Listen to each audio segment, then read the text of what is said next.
परिचय। ध्रुव के विद्यालय द्वारा कुतुब मीनार की एक शैक्षणिक यात्रा का प्रबंध किया जा रहा है। इतिहास की अध्यापिका लता मैडम विद्यार्थियों को चारों तरफ ले जाती हैं और स्मारक के बारे में कई रुचिकर जानकारियां बताती हैं। दूसरे विद्यालय के कुछ लड़कों की हंसी से उनका ध्यान बंटता है। वे मुड़ते हैं और देखते हैं कि दो लड़के दीवार पर अपना नाम लिख रहे थे। लता मैडम ने उन्हें बताया कि ऐसी स्मारकें सार्वजनिक संपत्ति होती हैं।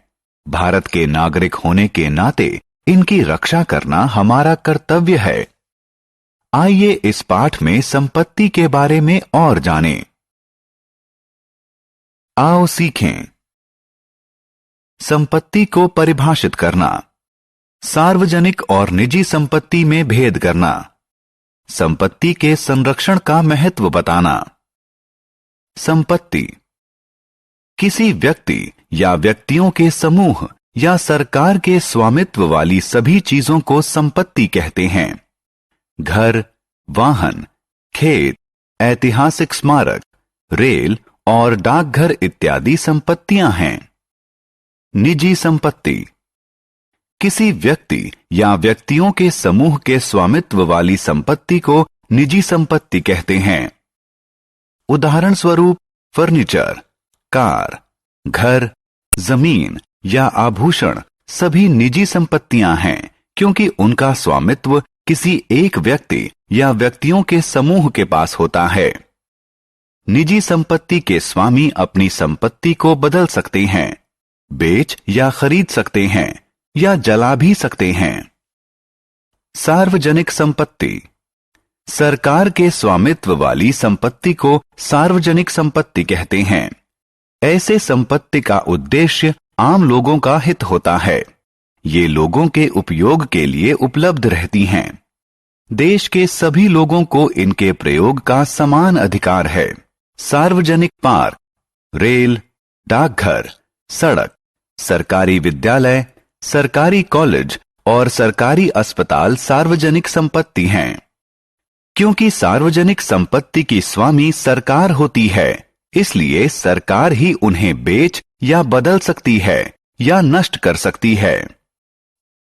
निजी संपत्ति का महत्व संपत्ति का स्वामित्व किसी व्यक्ति के सामाजिक स्तर को सुधारता है।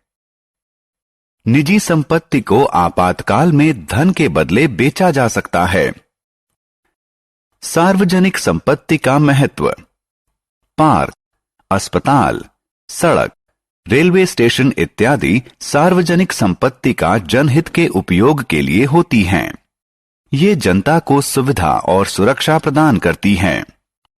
कुछ सार्वजनिक संपत्तियां जैसे ऐतिहासिक स्मारक हमारे गौरवशाली इतिहास को दर्शाती हैं। वे देश की शान होती हैं। संपत्ति का संरक्षण लोगों को संपत्ति की देखभाल करनी चाहिए। लोगों को ऐसी संपत्तियों में निवेश करना चाहिए जिससे अच्छा लाभ मिले।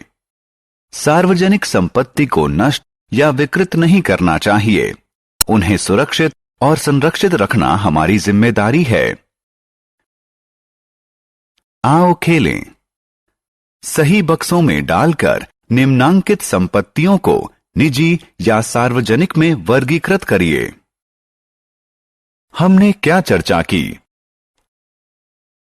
किसी व्यक्ति या व्यक्तियों के समूह या सरकार के स्वामित्व वाली किसी भी चीज को संपत्ति कहते हैं। निजी संपत्ति का स्वामित्व किसी व्यक्ति या व्यक्तियों के समूह के पास होता है।